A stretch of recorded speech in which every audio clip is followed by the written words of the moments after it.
नमस्कार दोस्तों, मैं डीके क्लासेस में आप सभी का हार्दिक अभिनंदन करता हूँ। आज हम जो डिस्कस करने वाले हैं वो डिस्कस करने वाले हैं साइंस के एक टॉपिक पाचन तंत्र के बारे में। अब मैं बात करता हूँ पाचन तंत्र। इस वर्ड के अंदर अगर मैं बात करूँ पाचन की, इसकी वही पाचन, इसके बारे में क्या करते हैं, बात करते हैं। तो पाचन, डाइजेशन, पाचन की अगर मैं बात करूं तो पाचन एक प्रक्रिया होती है। क्या होती है? एक प्रक्रिया होती है जिसके अंदर कॉम्प्लेक्स फूड सिंपल फूड के अंदर क्या होता है, टूटता है। तो क्या भाई पाचन क्या हुई? एक प्रक्रिया होती है जिसके अंदर क्या भाई कॉम्प्लेक्स फूड किसके अंदर टूटता है भाई, आपके सिंपल फूड के अंदर क्या होता है, वो टूटता है। तो वो प्रक्रिया क्या कहलाती है? पाचन कहलाती है। अब आप इसके अंदर दो वर्ड दिए हुए हैं, एक तो दिया हुआ है कॉम्प्लेक्स और जो दूसरा दिया हुआ है वो दिया हुआ है सिंपल। कॉम्प्लेक्स की अगर मैं बात करूं तो कॉम्प्लेक्स फूड के अंदर क्या आता है? कॉम्प्लेक्स फूड के अंदर वो फूड आता है जिसके अंदर प्रोटीन, कार्बोहाइड्रेट और वसा, ये सभी चीजें क्या होती हैं, मिक्स होती है। क्या होती है? मिक्स होती है। तो ये क्या कहलाता है? कॉम्प्लेक्स फूड कहलाता है। अब इन सभी का किनका भाई, कार्बोहाइड्रेट, प्रोटीन और वसा का टूट कर अलग अलग होना, यानी प्रोटीन का टूट के अलग होना, कार्बोहाइड्रेट का टूट के अलग होना और वसा का टूट के अलग होना, क्या कहलाता है? डाइजेशन कहलाता है। क्या कहलाता है भाई? डाइजेशन कहलाता है। और इनका अलग अलग टूटना ही कौन सा भोजन होता है आपका? सिंपल फूड होता है। उसको क्या कहा जाता है? सिंपल फूड कहा जाता है। तो सिंपल सी बात क्या हुई कि पाचन की अगर मैं डेफिनेशन की बात करूं तो क्या हुई कि डाइजेशन एक प्रक्रिया है, एक प्रोसेस है जिसके अंदर कॉम्प्लेक्स फूड किसके अंदर टूटता है? आपके सिंपल फूड के अंदर टूटता है। तो ये क्या कहलाता है? पाचन कहलाता है। अब बात करता हूं मैं, दो प्रकार की प्रक्रियाएं होती हैं। पहली प्रक्रिया की अगर मैं बात करूं तो वो होती है कैटाबोलिज्म और दूसरी प्रक्रिया होती है वो होती है एनाबोलिज्म। अब आखिरकार ये होती क्या है, ये कौन सी प्रक्रिया है? अगर मैं इन प्रक्रियाओं की बात करूं तो कैटाबोलिज्म एक वह प्रक्रिया होती है जिसके अंदर कॉम्प्लेक्स फूड किसके अंदर टूटता है? सिंपल फूड के अंदर टूटता है। जबकि एनाबोलिज्म एक वह प्रक्रिया होती है जिसके अंदर सिंपल फूड मिलकर किसका निर्माण करते हैं? कॉम्प्लेक्स फूड का निर्माण करते हैं। तो डाइजेशन किस प्रकार की प्रक्रिया होगी? आपके कैटाबोलिज्म प्रकार की क्या होती है? प्रक्रिया। तो नेक्स्ट पॉइंट क्या निकल के आता है? फर्स्ट पॉइंट तो क्या निकल गया आपका कि भाई पाचन की डेफिनेशन क्या होती है? पाचन एक प्रक्रिया होती है जिसके अंदर कॉम्प्लेक्स फूड होता है, वो किसके अंदर टूटता है? आपके सिंपल फूड के अंदर टूटता है। इसके बाद जो आपका डाइजेशन होता है वो किस प्रकार की प्रक्रिया होती है? तो किस प्रकार की प्रक्रिया होती है? वो कैटाबोलिज्म प्रकार की क्या होती है? प्रक्रिया होती है। तो ये बात किसकी होती है भाई? आपके डाइजेशन वर्ड की बात होती है। अब अगर मैं इसकी बात आगे चलूं, इसके बाद अगर मैं आगे बात करूं आपसे, तो डाइजेशन आखिरकार किस प्रकार से होता है, किस किस अंग में होता है, कैसे कैसे होता है, अगर मैं इसके बारे में आपसे डिस्कस करूं तो उसके लिए हम पहले डिस्कस करते हैं कुछ इंपॉर्टेंट पॉइंट्स के बारे में। देखिए,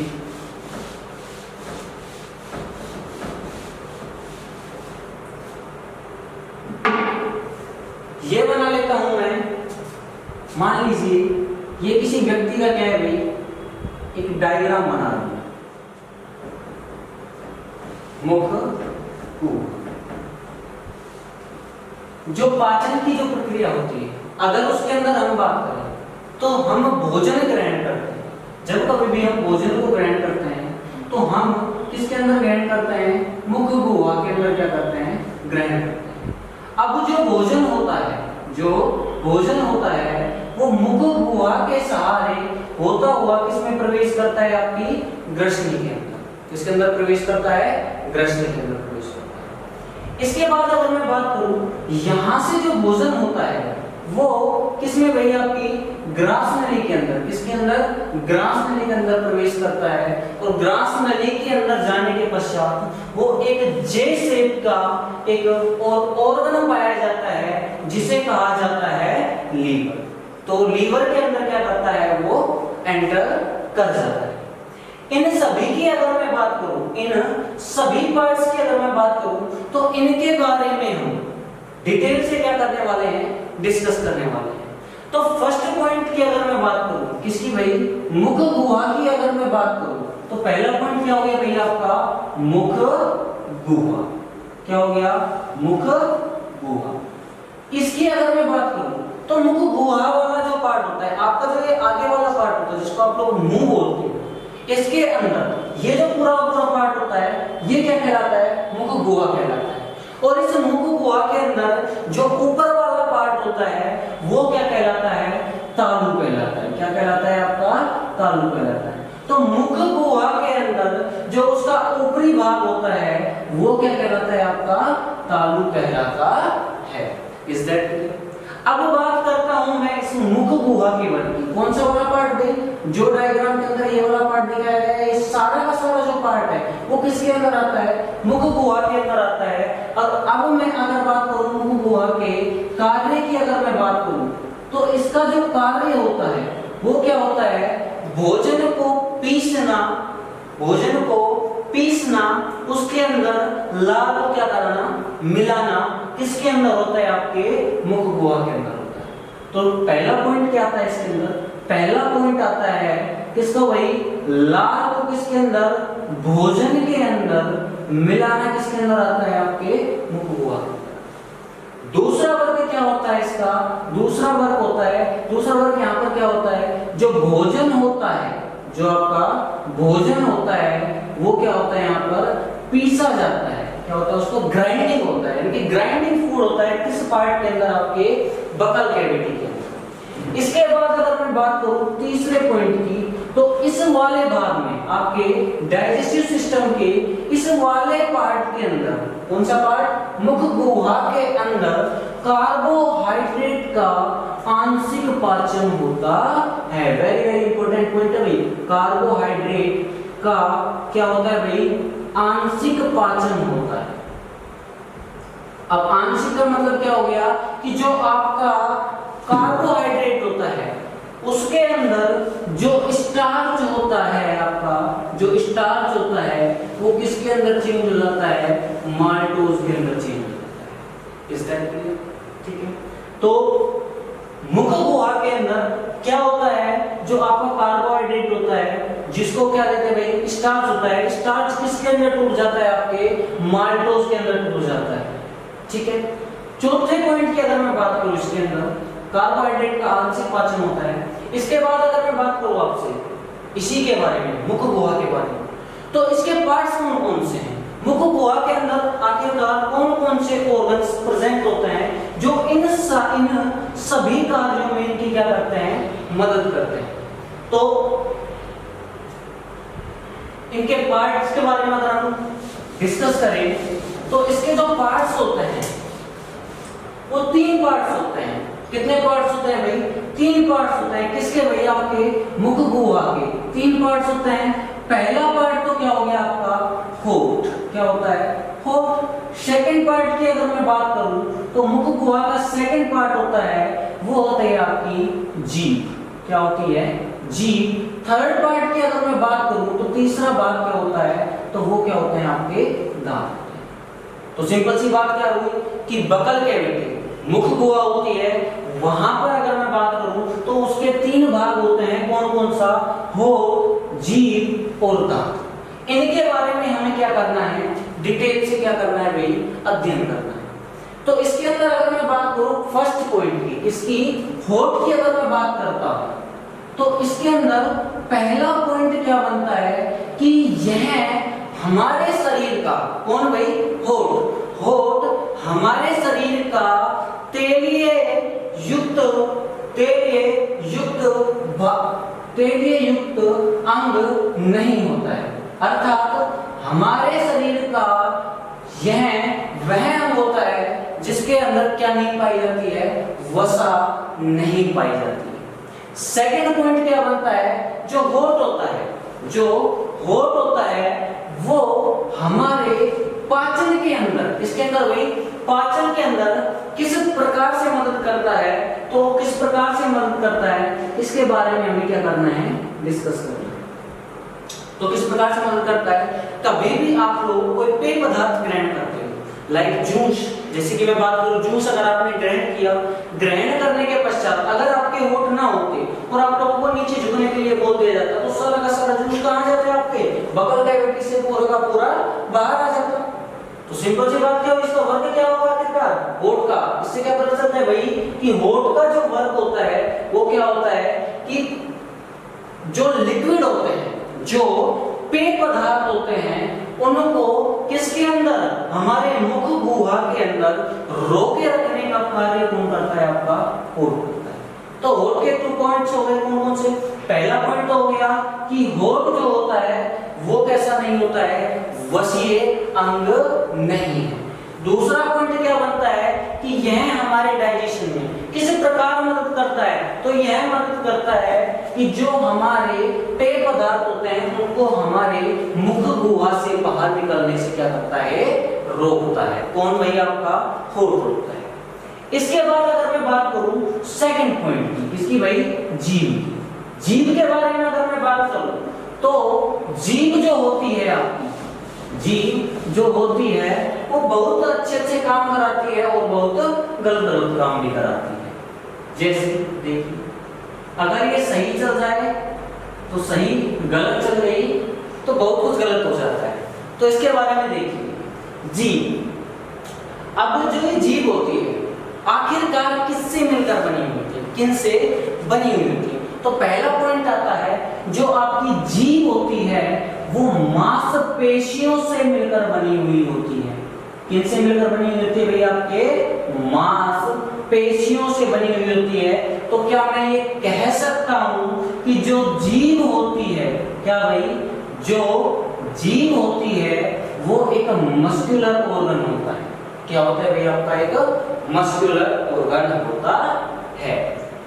अब बात करें इसके कार्य की, इसकी बात करते हैं भाई, इसके कार्य की अगर मैं बात करूं, किसके, जीभ के कार्य की अगर मैं बात करूं, पहला पॉइंट कौन सा, अगर ये सही चल रहा है तो सही काम कराएगी और अगर ये गलत चल रही तो ये गलत काम कराएगी।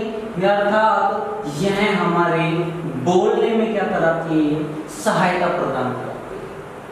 दूसरा पॉइंट क्या निकल के आता है, दूसरा पॉइंट निकल के आता है, जो जीभ होती है वो हमें स्वाद का अनुभव कराने में हमारी मदद करती है।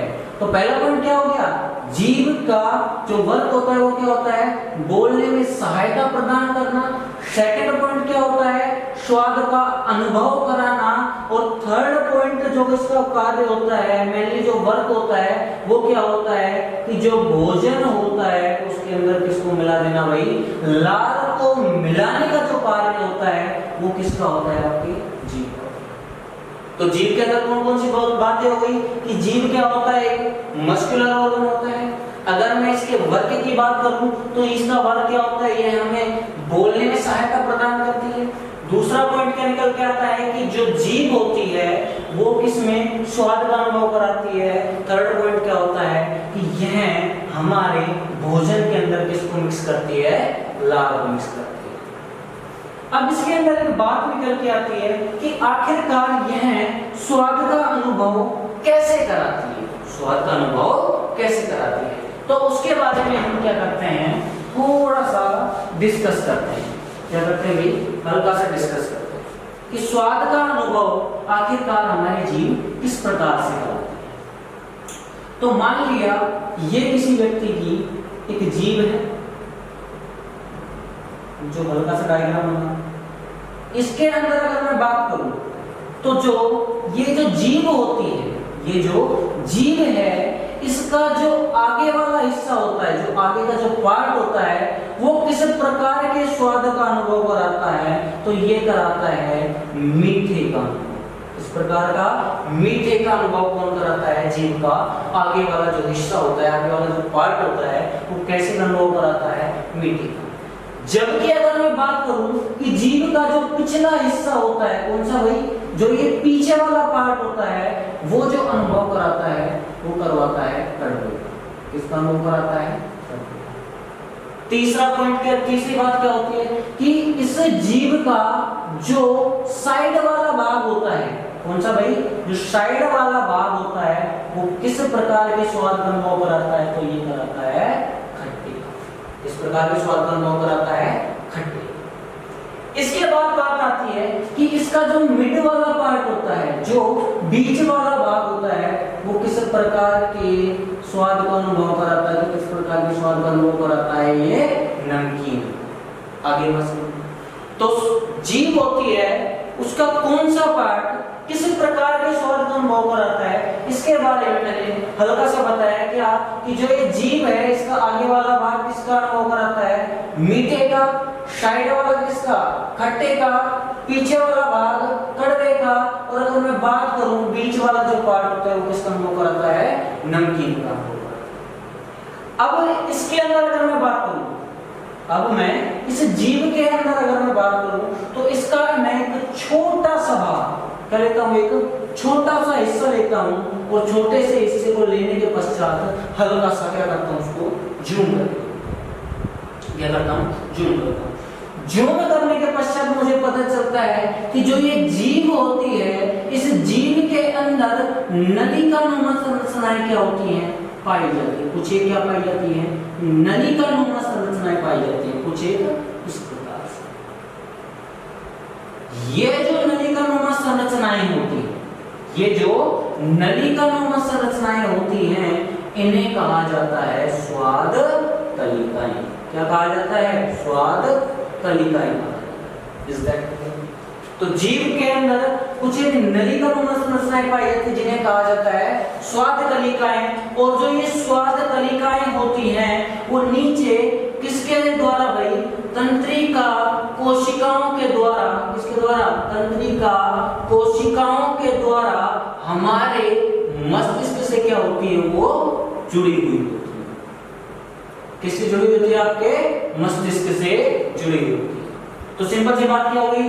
जीभ हो गई, आगे वाला भाग मीठे का, साइड वाला भाग खट्टे का, पीछे वाला भाग कड़वे का, मिड वाला भाग नमकीन का। तो अगर मैं इसके एक छोटे से पार्ट को लेता हूं जीभ के, और अगर मैं उसको जूम करके देखूं तो उसके अंदर मुझे पता चलता है कि उसके अंदर कुछ एक नलिकानुमा संरचनाएं पाई जाती हैं जिन्हें क्या कहते हैं? स्वाद कलिकाएं। ये जो स्वाद कलिकाएं होती हैं, ध्यान देना, ये जो स्वाद कलिकाएं होती हैं, इनका ही कार्य होता है हमें किसका अनुभव कराना? स्वाद अनुभव। तो स्वाद का अनुभव कराने के पीछे कारण किनका होता है? स्वाद कलिकाओं का। अगर मैं इन स्वाद कलिकाओं की बात करूं, किनकी? इन स्वाद कलिकाओं की अगर मैं बात करूं तो एक पुरुष के अंदर सामान्यतः एक पुरुष की अगर मैं बात करूं तो इनकी जो संख्या होती है वो लगभग पाई जाती है 8 से लेकर 10,000 के मध्य पाई जाती है। किनकी भैया? आपकी स्वाद कलिकाओं की। लेकिन अगर मैं इन स्वाद कलिकाओं की ही बात करूं तो जो स्त्रियां होती हैं, कौन भाई? जो महिलाएं होती हैं, उनके अंदर क्या पाई जाती हैं? ये अधिक मात्रा में पाई जाती है बजाय किसके? पुरुषों के। अब बात आती है कि महिलाओं के अंदर जब ये अधिक पाई जाएगी, क्या? स्वाद कलिकाएं। तो स्वाद कलिकाओं का कार्य क्या होगा? ये आपके स्वाद का अनुभव कराना। तो महिलाओं के अंदर जब स्वाद कलिकाएं अधिक पाई जाएंगी तो उनको स्वाद का अनुभव क्या होगा? अधिक होता है बजाय किसके? पुरुषों। तो एक क्वेश्चन निकल के आता है क्या कि महिलाओं को स्वाद का अनुभव अधिक होता है बजाय पुरुषों के। इसके पीछे कारण क्या होता है? इसके पीछे कारण क्या होता है भैया? आपकी स्वाद कलिकाएं। तो स्वाद कलिकाएं अधिक पाई जाती है किसके अंदर? महिलाओं के अंदर। पुरुषों के बजाय यही कारण है कि महिलाओं में स्वाद का अनुभव अधिक होता है। कभी भी आप लोग उनसे पूछते हो भाई क्या खाओगे, तो बोलते गोलगप्पे, मोमोज, है ना? वो आप लोगों ने देखा होगा। देखिए इसके बाद आगे इसके बाद अगर मैं बात करूं स्वाद कलिकाओं के ऊपर, कुछ एक बालनुमा संरचनाएं या फिर दानेनुमा संरचनाएं पाई जाती है। इन स्वाद कलिकाओं के ऊपर कुछ एक दानेनुमा संरचनाएं पाई जाती हैं जिसे कहा जाता है माइक्रोविलाई। क्या कहा जाता है भाई? माइक्रोविलाई कहा जाता है। कभी भी आप लोग जीभ को देख लेना, अपनी को जीभ को देखते हो तो इसके ऊपर कुछ एक दानेनुमा संरचनाएं पाई जाती है। क्या होती है? कुछ दानेनुमा स्ट्रक्चर प्रेजेंट होती है जिनको क्या नाम दिया जाता है? माइक्रोविलाई। अब ये माइक्रोविलाई का कार्य क्या होता है? देखो, अगर मैं इन माइक्रोविलाई की बात करूं तो इनका कार्य होता है रगड़न महसूस करना। क्या महसूस करना? रगड़न महसूस करने का कार्य किसका होता है? माइक्रोविलाई। अभी इसके पीछे एक और पॉइंट निकल के आता है माइक्रोविलाई के पीछे। कौन सा? कि अगर मैं आपसे कहूं कि भाई एक साइड में कोई टिंकू लड़का मान लो, टिंकू है, उसको मैं इस हाथ को चाटने के लिए बोलता हूं भाई इधर से आप लोग चाटिए। दूसरी साइड में अगर मैं बात करूं कि अपना टाइगर सर जी हैं, उनसे कहूं भाई इस हाथ को क्या करिए चाटिए। अगर मैं दोनों को चाटने के लिए बोलूं तो लगभग अगर मैं वो 15 मिनट तक चाट करे और मैं अपने दोनों हाथों को खींच लूं, क्या किया मैंने? दोनों हाथों को खींच लिया कि भाई मैंने अब बस बहुत हो गया, तो पता चलेगा कि जो ये वाला पार्ट है जो किसने? टिंकू ने चाटा है, वो पूरा का पूरा क्या है भाई? सेफ है। लेकिन जो आपके महाराज जी ने चाटा है ना, समझते होंगे आप लोग, हंस रहे होंगे, ये जो चाटा है ऊपर वाला जो पार्ट होगा, जो आपकी एक स्किन होगी, इस स्किन को पूरे को क्या कर देता है? वो गायब कर देता है। इसके पीछे कारण क्या है? समय टाइम सेम है, चाटने को जीभ से उसने चाटा है, जीभ से इसने चाटा है। इसके पीछे कारण क्या है कि उसने पूरी की पूरी खाल को उतार करके दिया। इसके पीछे रीजन होता है किसका? आपकी माइक्रोविलाई। क्या होता है कि जो जंतु होते हैं, जो पशु होते हैं, इनकी जो माइक्रोविलाई होती है, क्या माइक्रोविलाई होती है, वो कठोर पाई जाती है बजाय किसके? मनुष्य के। देखना यहाँ से पॉइंट निकल के आता है, किसी की बात कही तो यहाँ से क्या पॉइंट निकल के आता है कि पशुओं का जो माइक्रोविलाई है वो कठोर पाई जाती है बजाय किसके? मनुष्य के। यही कारण है कि जो आपके ये वाली खाल है वो क्या कर रही है? उसमें उतार ली।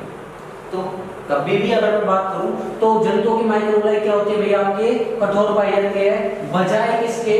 पुरुषों के। Is that clear? तो मैंने इसके अंदर जो जो पॉइंट बताए, कौन कौन सा? कि जीभ होते है उसका अगला वाला पार्ट, मीठे का पीछे वाला पार्ट, कड़वे का साइड वाला खट्टे का, और बीच वाला पार्ट नमकीन का। तो एक को पॉइंट निकल के आता है स्वाद के आधार पर जो जीभ होती है उसके कितने पार्ट होते हैं? 4 पार्ट होते हैं, कड़वा, मीठा, खट्टा और नमकीन। इसके बाद आती है कि आखिरकार हमें स्वाद का अनुभव कौन कराती है? स्वाद कलिकाएं। पुरुषों में कितनी पाई जाती है? लगभग 8 से लेकर 10,000। महिलाओं में क्या पाई जाती है? इससे अधिक पाई जाती है, जिसके कारण हम क्या मानते हैं? गोलगप्पे यानी स्वाद का अनुभव अधिक होता है।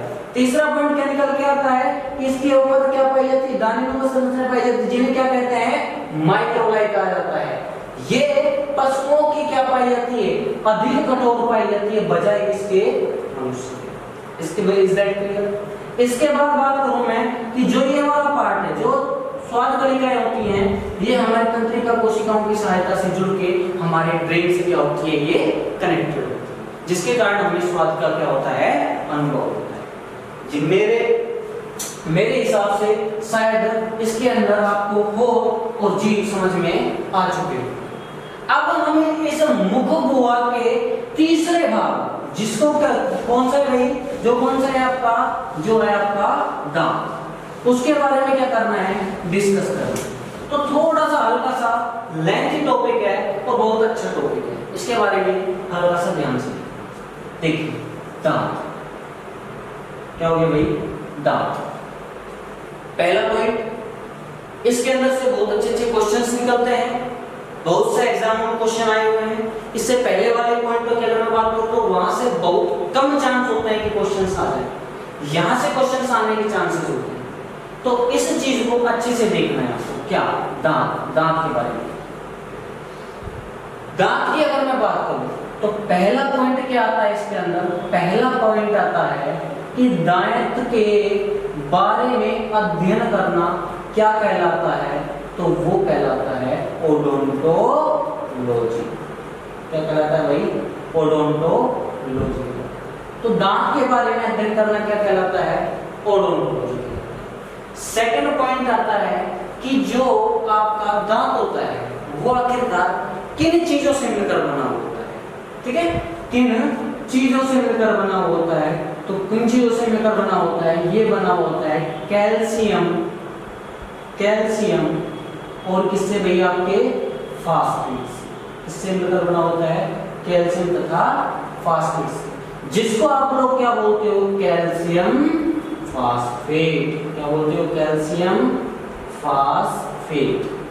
अगर एग्जाम के अंदर आपको देखने को मिल जाए कैल्शियम अलग दे रखा हो, कैल्शियम और फास्फेट दे रखा हो, और एक ऑप्शन में कैल्शियम फॉस्फेट दे रखा हो, तो पहला किसको सही मानोगे आप लोग?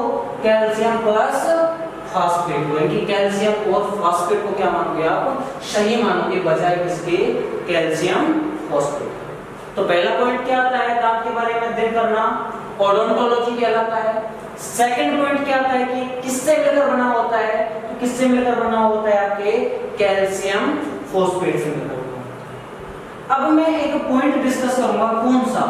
कि भाई आखिरकार हड्डियों में से और दांत में से, किसमें से भाई? टिथ में से, इन दोनों में से आखिरकार कौन सा पार्ट होता है? वो क्या होता है? स्ट्रॉन्ग होता है। ठीक है, तो ये क्वेश्चन है आपसे, तो आप लोग तुरंत आंसर देंगे कौन सा पार्ट होता है? टिथ होता है। लेकिन अगर मैं रीजन की बात करूं कि रीजन क्या होता है, कि दांत होता है जो कठोर होता है बजाय हड्डियों के, तो उसके पीछे रीजन क्या होता है? उसके पीछे रीजन ये, रीजन क्या होता है? रीजन होता है कि जो दांत होता है इसके अंदर 98% क्या प्रेजेंट होता है? कैल्शियम होता है।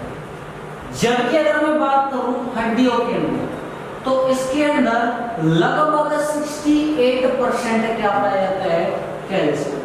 और कैल्शियम का मतलब होता है हार्डनेस। हार्डनेस का मतलब कठोरता। तो जिसके अंदर कठोरता अधिक होगी, जिसके अंदर कैल्शियम की मात्रा होगी, क्या वो अधिक कठोर पाया जाएगा या नहीं पाया जाएगा? बिल्कुल। कौन सा पार्ट हो गया फिर कठोर? अब मैं क्या कह सकता हूँ कि कठोर कौन सा वाला पार्ट हो गया? आपका दांत। अब बात करते हैं हम दांत की, कि दांत आखिरकार कितने प्रकार का होता है। तो ये तो बात किसकी हुई? अध्ययन क्या कहलाता है? ओडोंटोलॉजी। सेकंड पॉइंट क्या हो गया? कैल्शियम फॉस्फेट का बना होता है। तीसरा पॉइंट क्या हो गया? टिथ अधिक स्ट्रॉन्ग होता है बजाय इसके बोन्स के। क्यों? क्योंकि इसके अंदर कैल्शियम की मात्रा क्या पाई जाती है? अधिक पाई जाती है। इस इसके बाद बात आती है किसके? इसके पार्ट्स के बारे में, कि आखिरकार दांत कितने प्रकार के पाए जाते हैं। तो मैं बात करूं अगर दांतों की, तो जो दांत होते हैं वो 4 प्रकार के पाए जाते हैं। कितने प्रकार के? 4 प्रकार के पाए जाते हैं। फर्स्ट ऑफ ऑल क्या पाया जाता है? कृंतक। सेकंड पॉइंट कौन से पाए जाते हैं भाई? रत्नक। कौन से पाए जाते हैं? कृंतक, रत्नक। थर्ड कौन सा होता है भाई? अग्र चवर्णक, अग्र चवर्णक। और फोर्थ क्या होता है? चवर्णक। क्या होते हैं? चवर्ण। इंसिसर, कैनाइन, प्रीमोलर और मोलर। तो दांत कितने प्रकार के होते हैं? 4 प्रकार के होते हैं। कृंतक, रत्नक, अग्र चवर्णक और चवर्णक। तो देखिए हल्का सा, अगर मैं किसी व्यक्ति का एक जबड़ा लूं, ये मान लीजिए मैंने उसका ऊपरी जबड़ा लिया। क्या लिया भाई? ऊपरी जबड़ा लेता हूं। इसके अंदर अगर मैं बात करूं हाफ पार्ट की, इस वाले पार्ट की अगर मैं बात करूं, इस वाले पार्ट में बात करूं, यानी कि हमारे जबड़े के इस साइड में, ऊपर वाले के इस साइड में अगर मैं बात करूं, तो आगे की तरफ जो 2 दांत दिखाई देते हैं, यहाँ पर 2 दांत पाए जाते हैं। कितने पाए जाते हैं? 2 दांत पाए जाते हैं। वो क्या होते हैं? कृंतक। क्या होते हैं भाई? कृंतक। Is that? तो इधर की साइड पाए जाने वाले दांत कौन से हो गए? कृंतक। उनकी संख्या कितनी हो गई? 2 हो गई। अब इनका कार्य क्या होता है? कृंतकों का कार्य होता है भोजन को फाड़ने का जो कार्य करते हैं वो कौन करते हैं? कृंतक। तो पहला पॉइंट क्या निकल जाता है, इनकी संख्या कितनी होती है, 2 होते हैं जबड़े के एक साइड में, एक जबड़े में, ऊपरी जबड़े में आधे हिस्से की अगर मैं बात करूं तो कितने प्रेजेंट होते हैं, 2 होते हैं। जिनके अंदर अगर मैं सेकंड पॉइंट की अगर मैं बात करूं, कार्य क्या होता है इनका, भोजन को फाड़ने का। तीसरा पॉइंट क्या होता है, यहाँ से इंपॉर्टेंट पॉइंट निकल के आता है क्या, कि जो बच्चा होता है, आपने बच्चे को देखा होगा तो आगे की तरफ खरगोश के जैसे 2 दांत दिखाई देते हैं, है ना, वो जो 2 दांत होते हैं वो कौन से होते हैं, आपके कृंतकी होते हैं। क्या होते हैं भाई, कृंतकी होते हैं। तो सबसे पहले निकलने वाले जो दांत होते हैं वो क्या होते हैं, कृंतक। Is that clear? इसके बाद अगर मैं बात करूं तो हमारे दांत की इस साइड में एक नुकीला दांत और प्रेजेंट होता है। क्या पाया जाता है, नुकीला दांत और प्रेजेंट होता है। वो जो दांत होता है वो क्या होता है भाई, रत्नक होता है। अगर मैं उनकी संख्या की बात करूं, इसकी भाई उनकी संख्या की बात करूं तो वो जो संख्या में पाया जाता है वो पाया जाता है 1। कितना पाया जाता है भाई, 1 पाया जाता है। रत्नक की संख्या होती है वो कितनी पाई जाती है भाई, 1 पाई जाती है। इसके बाद अगर मैं बात करूं कृंतक के साइड में रत्नक के आगे की तरफ अगर मैं बात करूं तो यहाँ पर 2 दांत और पाए जाते हैं जो क्या होते हैं, आपके अग्रचवर्ण, जो क्या होते हैं, अग्रचवर्ण। अगर मैं इन अग्रचवर्णकों से आगे की तरफ और बात करूं तो यहाँ पर 3 दांत और पाए जाते हैं जिन्हें क्या कहा जाता है, चवर्ण। क्या कहा जाता है भाई, चवर्ण। अब सुनो, इस साइड में यहाँ पर जो पाए जाने वाले दांत, कृंतक कितने, 2, रत्नक कितना, 1, अग्रचवर्ण कितने, 2, चवर्ण कितने पाए जाते हैं, 3 पाए जाते हैं। ठीक है। अब अगर मैं इनके वर्ग की बात करूं तो पहला काम क्या हो रहा है, कृंतक का कार्य क्या होता है, जो भोजन होता है उसको फाड़ने का जो वर्ग होता है वो किसका होता है, कृंतक का होता है। जबकि चीरने का जो कार्य होता है वो होता है आपके रत्नक का। और आपका भोजन को पीसने का जो वर्क होता है वो किसका होता है, आपके अग्रचवर्ण। इसके बाद अगर मैं बात करूं भोजन को पूर्ण रूप से पीसने का जो कार्य होता है वो किसका होता है, आपके चवर्ण का होता है। अब यहां से एक पॉइंट निकल के आता है, कौन सा निकल के आता है, कि इस जबड़े के इस साइड में टोटल दांतों की संख्या कितनी होगी, 2, 3, 2, 5 और 3 कितनी हो गई, 5 और 3 5। तो दांत के इस वाले भाग में, जबड़े के इस वाले पार्ट में जब 8 दांत है तो उस वाले जबड़े में टोटल कितने हो गए, 1। जब अब अगर मैं बात करूं जबड़े के, पूरे जबड़े के अंदर टोटल दांतों की संख्या कितनी हो गई, 16। तो ये किस जबड़े की है, ऊपर वाले जबड़े की। तो ऊपर वाले जबड़े में टोटल दांतों की संख्या कितनी हो गई, 16। तो 2 जबड़ों में अगर बात करूं तो कितनी हो जाएगी भाई, 16 दूनी 32। तो अगर मैं बात करूं कि एक मनुष्य के अंदर, अगर मैं बात करूं एक मनुष्य के अंदर टोटल दांतों की जो संख्या होती है वो कितनी होती है, आपकी 32। Is that clear? अब देखिए इसके बाद नेक्स्ट पॉइंट क्या आता है, नेक्स्ट पॉइंट आता है दांत के अंदर कि आप लोगों ने काफी सुना होगा दंत सूत्र के बारे में। क्या सुना होगा भाई, दंत सूत्र के बारे में। आखिरकार यह दंत सूत्र होता क्या है, सुना होगा? देखिए दंत सूत्र क्या होता है, कुछ नहीं होता है, कृंतक, रत्नक, अग्रचवर्णक और चवर्ण दांतों की संख्याओं का जो अनुपात होता है वो क्या कहलाता है, दंत सूत्र कहलाता है। जैसे कि ऊपरी जबड़े की अगर मैं बात करूं तो कृंतकों की दांतों की संख्या, कृंतक दांतों की संख्या। सेकंड पॉइंट क्या था, सेकंड क्या था, रत्नकों की। तीसरा क्या था, अग्रचवर्ण। और थर्ड क्या था भाई, आपका चवर्ण। सेम कहां पर होगा, नीचे की ओर। ये किसके हैं, ऊपरी जबड़े के। नीचे वाले किसके होंगे, नीचे वाले जबड़े के। तो इन दोनों का जो अनुपात होता है वो क्या कहलाता है, दंत सूत्र। मैंने आपको अभी बताया है क्या कि एक वयस्क मनुष्य के अंदर कृंतकों की संख्या कितनी, 2, रत्नकों की संख्या कितनी, 1, अग्रचवर्णों की संख्या कितनी, 2, चवर्णों की संख्या कितनी, 3। क्या सेम नीचे की तरफ आएगी क्या, बिल्कुल 2, 1, 2, 3। तो जो मानव का जो दंत सूत्र बनता है वो क्या बनता है 21 23 अपॉन 21 23। अब अगर मैं बात करूं कि कि बच्चों के अंदर दंत सूत्र क्या होता है, तो बच्चों के अंदर जो दंत सूत्र होता है वो होता है 2102 अपॉन 2102।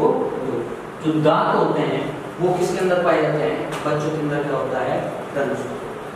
ठीक है, अब इसके बाद अगर मैं बात करूं कि हमें अगर दंत सूत्र दे रखा हो और हमें दांतों की संख्या निकालनी हो तो किस प्रकार से निकालेंगे, वो इस प्रकार से निकालेंगे, किस प्रकार से भाई कि ऊपर वाले दांतों की संख्याओं का योग करना है, क्या करना है टोटल करना है। 3 2 5 और 1 6 और 2 8, कितने हो गए भाई 8। इसका क्या करना है डबल करना है, डबल कर दिया तो कितने हो गए 16।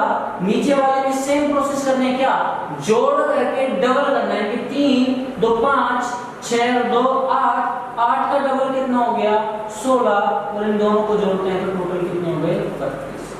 अब मैंने डबल क्यों किया, डबल इसलिए किया क्योंकि ये किस साइड के थे, इस साइड के, डबल करेंगे तो क्या होगा भाई इस साइड के, तो एक जबड़े के ऊपरी जबड़े कितने हो गए 16 हो गए।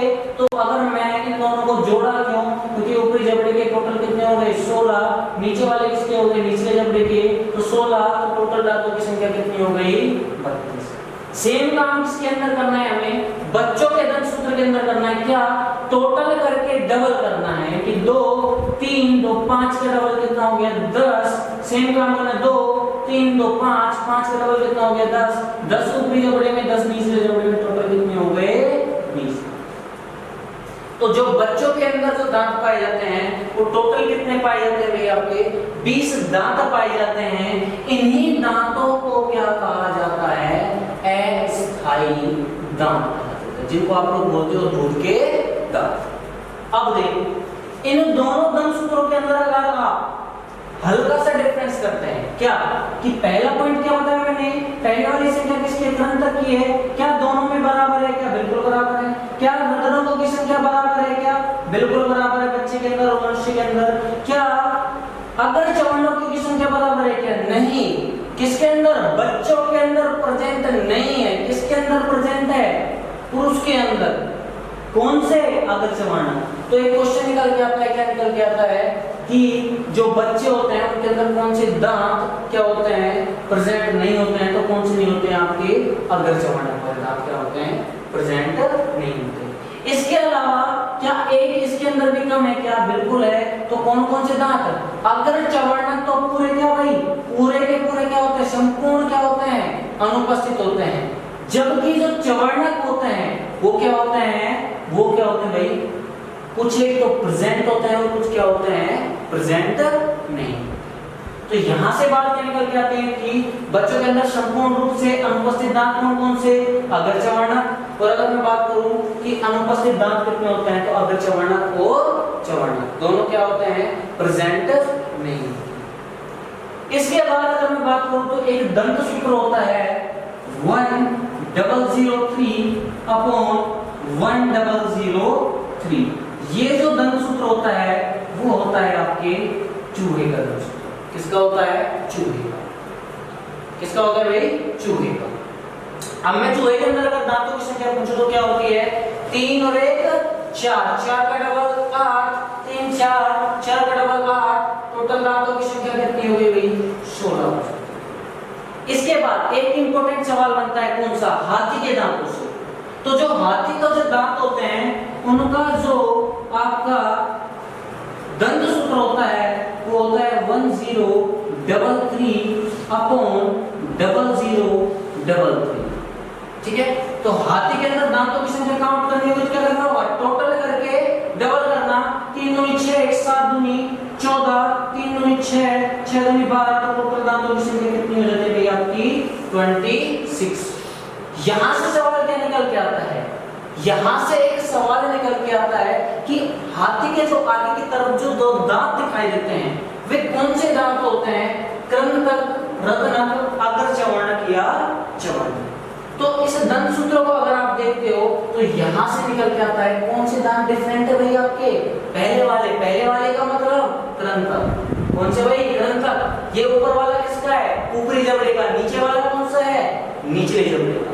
तो ऊपर वाले क्या हो गए, प्रेजेंट में, क्या होते हैं भाई, प्रेजेंट है कौन से, कृंतक। तो जो बाहर निकले हुए जो दांत होते हैं हाथी के, वो कौन से होते हैं, ऊपरी कृंतक। अब ये काम क्या आते हैं, अब ये काम क्या आते हैं, काम जो ये आते हैं, काफी बार आपने देखा होगा बिलियर्ड गेम, जिसको आप लोग काफी बार टेबल टेनिस में खेलते हो, तो इस बिलियर्ड गेम को बनाने के लिए जो काम में आते हैं वो क्या आते हैं, हाथी के ऊपरी कृंतक आते हैं।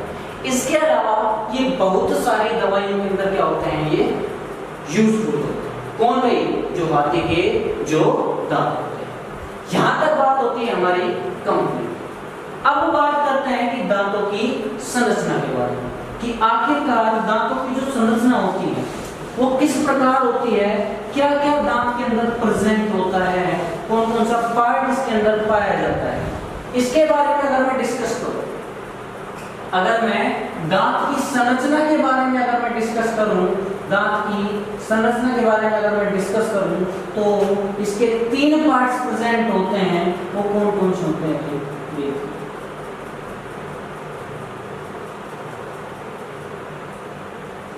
ये मान लिया किसी व्यक्ति का एक दांत है, इसके अंदर अगर मैं इसका अध्ययन करूं, इसका इस दांत का अगर मैं अध्ययन करता हूं, कैसे कि एक परत को हटाया, जो दांत है वो लिया, उसके अंदर एक परत है उसको हटाया, दूसरी परत है उसको हटाया, अर्थात परत वाइज यानी परत को हटा के अगर मैं अध्ययन करता हूं, यानी उसका आंतरिक संरचना का अगर अध्ययन करूं, तो जो दांत होता है उसका जो सबसे ऊपरी पार्ट होता है वो कहलाता है इनेमल। क्या कहलाता है भाई, इनेमल।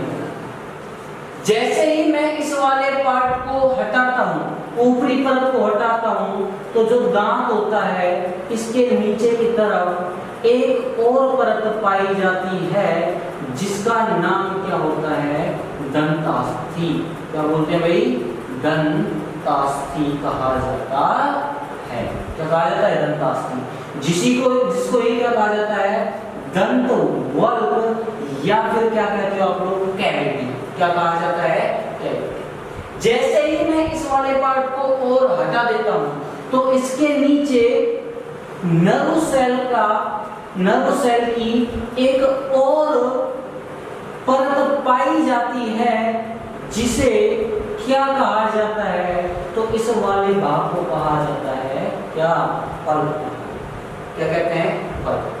तो सिंपल सी बात क्या हो गई कि जो दांत होते हैं उसके कितने पार्ट, 3 पार्ट, इनेमल, दंतास्थि और पल्प। अब यहां से एक सीपीओ के अंदर एक क्वेश्चन आया था कि यहां पर जो दांत होते हैं, यहां पर एक पदार्थ पाया जाता है, एक लिगामेंट प्रेजेंट होता है, जो प्रेजेंट होता है उसका नाम क्या होता है, तो वो पाया जाता है सीमेंटम। क्या पाया जाता है, सीमेंटम पाया जाता है। क्या पाया जाता है, सीमेंटम। तो यहां से क्वेश्चन निकला क्या कि जो दांत होता है वो उसके नीचे एक पदार्थ पाया जाता है, उसका नाम क्या होता है, तो क्या होता है आपका सीमेंटम। ठीक है, अब देखिए इनेमल।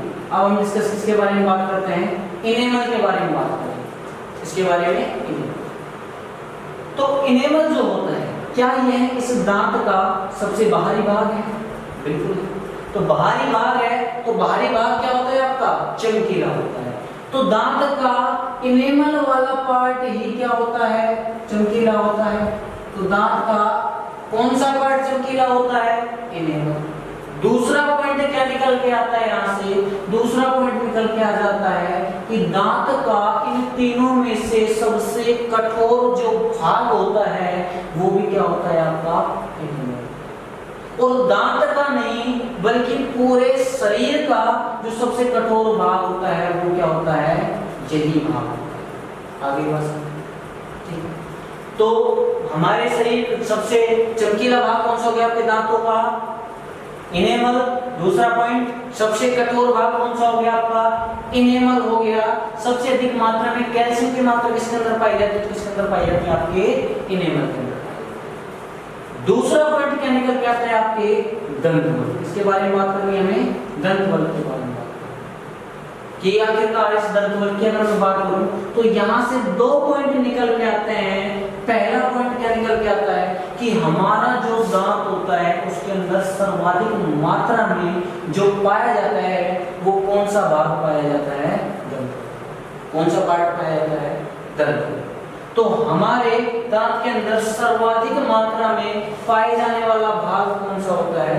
दंत। दूसरा पॉइंट आता है कि जो दंत वल्क होता है वो पीले रंग का कड़वा पदार्थ होता है। कैसा होता है? पीले रंग का एक कड़वा पदार्थ क्या होता है आपका? तीसरा पॉइंट क्या आता है भाई? तीसरे भाग की अगर मैं बात करूं किसकी भाई? पल्प की। अगर मैं दांत के पल्प वाले भाग की बात करूं तो इस वाले भाग के अंदर ही रक्त संचार पाया जाता है। तो दांत के किस भाग के अंदर रक्त संचार प्रेजेंट होता है? तो किसके अंदर होता है? आपके पल्प के अंदर होता है। और पल्प के अंदर पानी का रक्त संचार पाया जाएगा तो क्या इसके अंदर जीवित कोशिकाएं भी प्रेजेंट होंगी या नहीं होंगी? तो इसके अंदर क्या पाई जाती है भाई? जीवित कोशिकाएं पाई जाती हैं। किसके अंदर? आपके पल्प वाले। इसके बाद नेक्स्ट बात करूं कि जो दांत का जो पल्प वाला जो भाग होता है ये क्या होता है? संवेदनशील होता है। संवेदनशील का अर्थ क्या हो गया कि यह हमें संवेदनाओं का अनुभव कराता है। क्यों कराता है? क्योंकि जो दांत का जो पल्प वाला जो भाग होता है उसके अंदर क्या पाई जाती है भाई? जीवित कोशिका। अब एक क्वेश्चन क्या बनता है यहाँ से? ये क्वेश्चन बना था क्या कि अगर हम गर्म रेत को हमारे दांत के ऊपर रखें तो दांत का कौन सा भाग हमें उसके गर्माहट को महसूस कराएगा? तो सिंपल सी बात क्या हो गई? इनेमल वाला पार्ट क्या हो गया? निर्जीव है, अनुभव नहीं कराएगा। सेकंड पॉइंट क्या हो गया? दंतवल्क का कोई रिलेशन नहीं है। जीवित कोशिकाएं किसके अंदर प्रेजेंट है? पल्प के अंदर। तो पल्प किसका अनुभव कराता है? हमें उस गर्माहट का क्या कराता है भाई? महसूस कराता है। इज दैट ठीक? अब बात करते हैं, काफी बार आप लोगों ने देखा होगा कि विमल केसरी तो दांत केसरी किस प्रकार से होता है? समझ गए होंगे कैसे? कि हमें आखिरकार कैविटीज की जो प्रॉब्लम होती है वो कैसे होती है और क्यों होती है उसके बारे में डिस्कस करते हैं इसी के। देखिए तो ये तीनों पॉइंट हो जाते हैं यहाँ से हमारे क्लियर हो जाते हैं। नेक्स्ट पॉइंट क्या आता है इसके अंदर कि आखिरकार हमारे जो दो दांत होते हैं वो खराब क्यों होते हैं या फिर टूट क्यों जाते हैं, उसके पीछे रीजन सुनना होगा। सेम दांत हो गया आपका, ये वाला जो पार्ट हो गया, ये मैंने अभी भी आपको बताया, क्या बताया है? ये वाला जो पार्ट होता है वो कहलाता है इनेमल, और इनेमल के नीचे वाला जो पार्ट होता है वो क्या कहलाता है? आपका दंत वल्क कहलाता है। और दंत वल्क के नीचे वाला जो पार्ट होता है वो क्या कहलाता है? आपका पल्प कहलाता है। अब इसके अंदर हमें डिस्कस करना है किसके बारे में भाई? इसके अंदर हमें डिस्कस करना है कि आखिरकार हमारे जो दो दांत होते हैं वो खराब क्यों होते हैं या फिर टूटते हैं। इसके पीछे रीजन क्या है? इसके पीछे रीजन है कि जो दांत होते हैं, जो आपके दांत होते हैं उसका जो ऊपरी भाग होता है क्या वो सपाट पाया जाता है क्या? नहीं, वो कैसा पाया जाता है? जिगजैग। जिगजैग का क्या होता है? ऊबड़ खाबड़ पाया जाता है। कैसा पाया जाता है भाई? आपके ऊपर वाला जो दांत का पार्ट होता है वो कैसा पाया जाता है? आपका जिगजैग पाया जाता है। जब कभी भी आप भोजन ग्रहण करते हैं तो जो ये भोजन होता है वो आपके इन खांचों के अंदर क्या होता है? जमा हो जाता है। क्या हो जाता है? आपके दांत के इन खांचों के अंदर क्या हो जाता है? जमा। जब वो भोजन इन खांचों के अंदर जमा हो जाता है तो इसके नीचे बैक्टीरिया क्या होने लगते हैं? पनपने लगते हैं। किसके अंदर? इसके अंदर। जब यहाँ पर बैक्टीरिया पनपने लगते हैं तो ये बैक्टीरिया क्या करते हैं?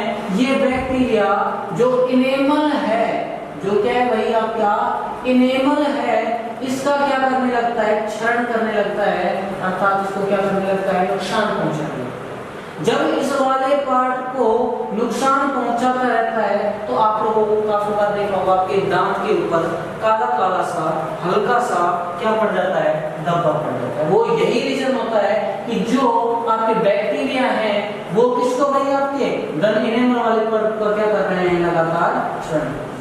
जब ये लगातार क्षरण करते हुए आपके किसको खा जाते हैं, आपके इनेमल वाले पार्ट को जब ये खा जाते हैं उसके बाद किसकी बारी करते हैं, इसके बाद जो ये आता है वो आता है दंत वल्क। इसके बाद आप किसके ऊपर आती है बात, आपके दंत वल्क। ये लगातार क्या करते रहते हैं भाई आपके, फिर इसके बाद ये नहीं रुकता है, नहीं रुकने के बाद ये आपके दंत वल्क वाले पार्ट को क्या कर देता है, वो डिस्ट्रॉय कर देता है, यानी कि उसके अंदर क्षरण कर देता है। जैसे ही ये दांत के दंत वल्क वाले पार्ट का क्षरण करता है, जैसे ही ये दांत के दंत वल्क वाले पार्ट का क्षरण करता है तो अब बात किसकी आ जाती है, आपकी पल्प की। किसकी आ जाती है, जैसे ही पल्प की बात आती है और ये बैक्टीरिया किसका क्षरण करने लगते हैं, आपके पल्प का क्षरण करने लगते हैं तो हमें किसका अनुभव होता है, दर्द का अनुभव। क्यों? क्योंकि मैंने अभी आपको क्या बताया है कि पल्प के अंदर क्या पाया जाता है, आपकी जीवित कोशिकाएं। तो पल्प के अंदर क्या पाई जाती है, जीवित कोशिकाएं पाई जाती हैं। ये जीवित कोशिकाएं प्रेजेंट होने के कारण हमें किसका अनुभव होता है, दर्द का। तो यही कारण है कि कभी भी आप लोगों ने देखा होगा कि कैविटीज जो प्रॉब्लम होती है वो यहीं से होती है।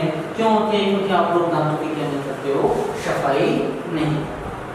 अब बात आती है जब हमें दर्द होता है, जब हमें दर्द होता है तो हम डॉक्टर के पास जाते हैं तो डॉक्टर एक वर्ड काम में लेता है, कौन सा होता है आपका, आरसीटी। ये आरसीटी क्या होता है, रूट कैनाल ट्रीटमेंट भी बोला जाता है और टेस्ट भी बोला जाता है। तो वह टेस्ट करता है, कौन सा, आरसीटी करता है और आरसीटी करके उसी को ट्रीटमेंट के उसी इलाज को नाम देता है वो आरसीटी, रूट कैनाल ट्रीटमेंट। इसके अंदर क्या होता है, इसके अंदर वो डॉक्टर क्या करता है, जो डेंटिस्ट होता है वो क्या करता है, वो इस वाले पार्ट के अंदर जो बैक्टीरियाज ने क्षरण कर चुका है उस वाले पार्ट को क्या कर देता है, बाहर निकाल देता है और इसकी पूर्ण रूप से सफाई करके इसके अंदर इसको भर देता है भाई आपके, इसके अंदर आपके कैल्शियम कार्बोनेट की किसको भर देता है, कैल्शियम कार्बोनेट की मसाले को भर देता है और इसके ऊपर क्या लगा के दे देता है आपको,